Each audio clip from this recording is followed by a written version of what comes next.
Hey folks, I'm Todd Bergin, Todd.Live. I'm pretty much that name on all the platforms, and that is my website, www.Todd.Live. I am a Switchboard user ever since Joycaster.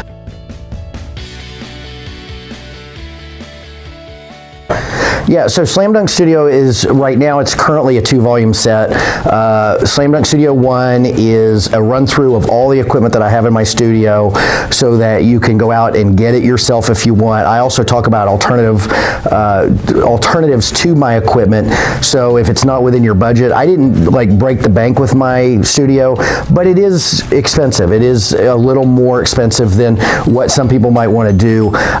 So the first volume is that. It teaches you what you need, and it's kind of you dip your toe in the water and you get a sense for what this is going to take with that package. And then the second volume, which you can buy it as a package or you can buy them separate if you just want to take it slow. But the second volume is how to hook it all up, how to run the wires, how to set the dials. There's a lot of equipment with dials and buttons, and that's terrifying to a lot of people. It was terrifying to me. And I show you how to tame those fears and build a studio that you can run, that you can troubleshoot on. There's a lot of education in my videos, so it allows you to, when you're running into a problem, you can either reference the videos or you'll have the knowledge anyway just by virtue of putting it together and setting everything up, that you'll know what things you can tweak to get the results that you're looking for.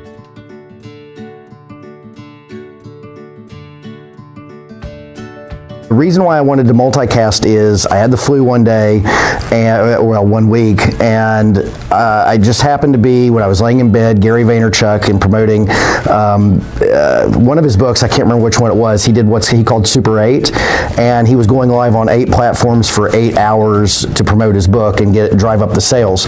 And I laid in bed with the flu and watched Gary Vaynerchuk for 8 hours and was just mesmerized with the fact that he was on Facebook and Spreecast and YouTube and Meerkat and YouTube, everywhere. He was everywhere. And I decided that I wanted to be able to be everywhere. Even if I don't always go everywhere, I want to know how to do it. I wanted to have the equipment that would make it happen, and I wanted it to be as professional of a production that it could be for somebody like myself with no tech background.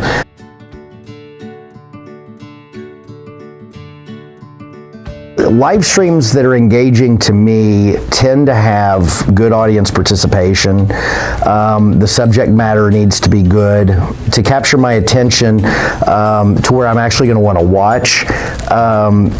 They're more in the field live videos. When you can build in some surprise in the video part, like you never know who you're going to wander into, or it makes viewing the video as nice as listening to the video.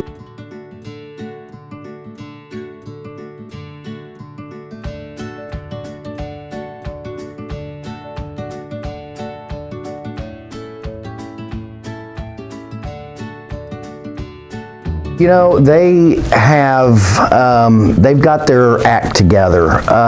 Both bring something different to the table, and the two of them come together, and they're both really nice guys. They're both very friendly and affable, and they just have a chemistry that works, and their show moves at a rapid pace. It's a well-oiled machine. It was a great honor to be a guest, and yes, that probably has impacted, being on their show has impacted me probably more than anything else I've done live as far as what I'd like to do with live streaming, because I've seen what they're doing, and it's awesome. Live video and podcasting, in my opinion, there's no better way to connect with people, period. And I think as time goes by, live is going to just be more and more important. It's finding a way to do it to where people truly watch it.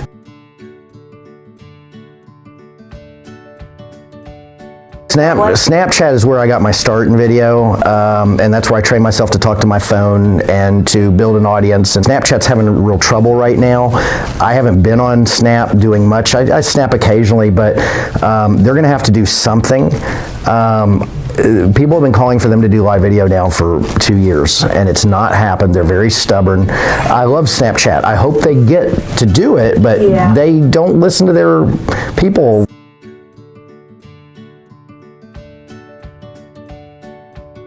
One of the interesting things, I was at Traffic and Conversion Summit before Social Media Marketing World started, and one of the big takeaways is that your brand is your audience. And I kind of realize that, but on the other hand, if your brand is your audience, how are you going to create that audience? There's got to be content out there for when you're not live, when you're not broadcasting, when you're not creating. If you're sitting on a beach, if you're asleep or whatever, you're going to have content that's out there working for you. So I think it's going to coexist. People love to write these headlines that get everyone all excited, and clickbait. Yeah, it's clickbait and it's discussion bait, and there's always going to be a need for content.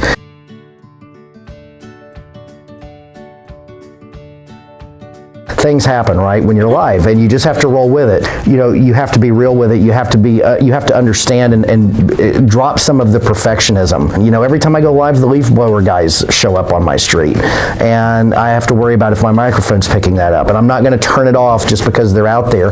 I'm just going to roll with it. Yeah. My audience is going to forgive me for that. We're not Spike Lee. You and I are not Spike Lee. You and I are not Danny Aiello and all the other characters, the actors that were in that movie. We are just everyday people trying to eke out a living, help other people out, have some fun, make people laugh, entertain people, and we're not going to be up for the Academy Awards. We're not going to be up for Emmys or anything with this.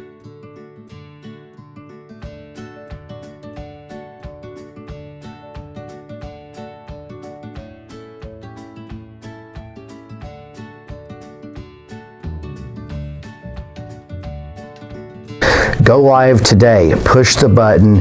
Just start it today. Go live. Get your first live video done. You just got to get started. No one's going to laugh. No one's going to, people out there are surprisingly understanding and supportive, and it's just a matter of getting started.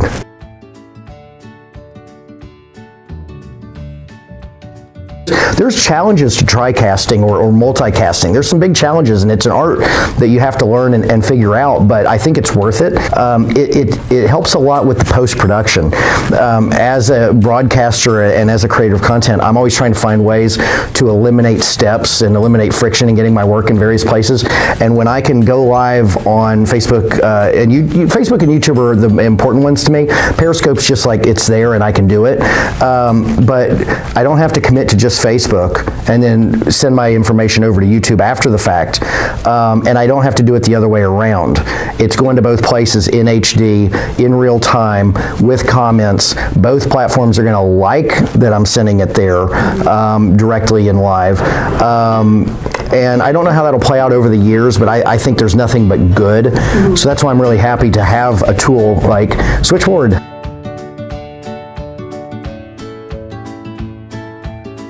Switchboard, it's how you do live. It's how I do live. Yay! Good job.